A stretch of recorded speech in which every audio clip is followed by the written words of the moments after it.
अशांत मन मनुष्य के अनर्थ का कारण है। देखो, कई लोग पान खाते हैं, जुआ खेलते हैं, शराब भी पीते हैं, घर में झगड़ा करते हैं, जिससे कि कोई लाभ नहीं है। पर जिस समय घर में व्यक्ति मरता है तो रामायण अथवा गीता का पाठ सुनते सुनाते हैं, तब धर्म की किताब सुनाना शुरू कर देते हैं। इसी तरह से संतों के जो प्रवचन हैं उनको जरूर घर में ले जाओ, उनके जीवन में उन्हें धारण करवाओ। संतों के प्रवचन से लाभ ही लाभ है। देखो, अभी सभी लोग परमात्मा को याद करो, उनका भजन और स्मरण करो, उनको अपने जीवन में धारण करने की कोशिश करो, तभी जाकर तुम्हारे जीवन में परिवर्तन आएगा। तुम्हारा यह अशांत मन अपने आप शांत होना शुरू हो जाएगा।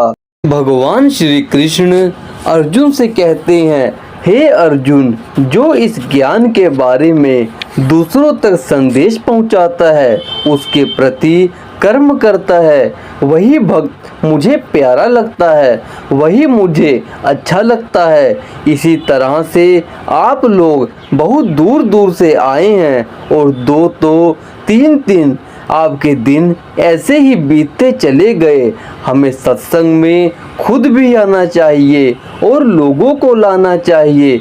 जब मनुष्य को असाध्य रोग हो जाता है तो डॉक्टर ऑपरेशन करता है, वह भी कहता है तुम्हारे शरीर के अंदर यह बीमारी हो चुकी है, इसका ऑपरेशन करना पड़ेगा, नहीं तो यह तुम्हें भयंकर रूप से परेशान करेगा। इसी तरह अशांत मनुष्य भी अपने लिए बहुत भारी अनर्थ कर लेता है।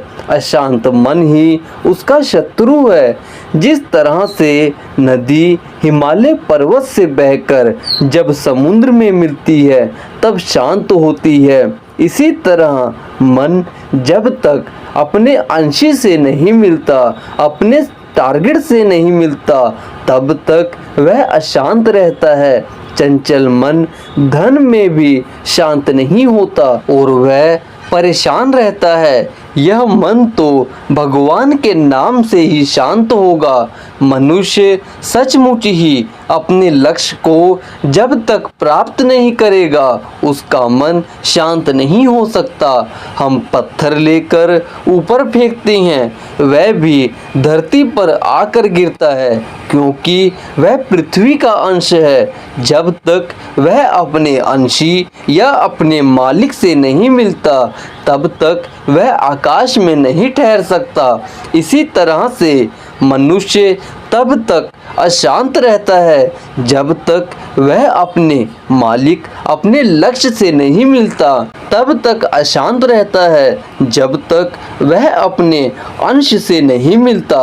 अंशी को कब प्राप्त करेगा? जब हमें ज्ञान होगा, साधु की संगति में बैठेंगे। देखो, यहाँ पर बड़े बड़े विद्वान बहुत अच्छी अच्छी बातें बता गए हैं जो हमारे जीवन में हमारा जीवन बदलने के लिए आज काम आती हैं। वैसे आश्रम में जाइए, सत्संग सुनिए, इसी से आपका कल्याण हो जाएगा। हमारा मन कभी शांत होने वाला नहीं है, जिससे मानव शांति को बनाना है। संत जो होते हैं वे परमार्थ के काम करते हैं। जैसे बादल आते हैं तो धरती की गर्मी को शांत करते हैं, ऐसे ही जो संत लोग होते हैं वह दूसरों की भलाई के लिए सुख दुख को उठाते हैं, सर्दी गर्मी को सहन करते हैं और हमारे जीवन को बदलने का कार्य करते हैं। वैसे संसार की सच्चाई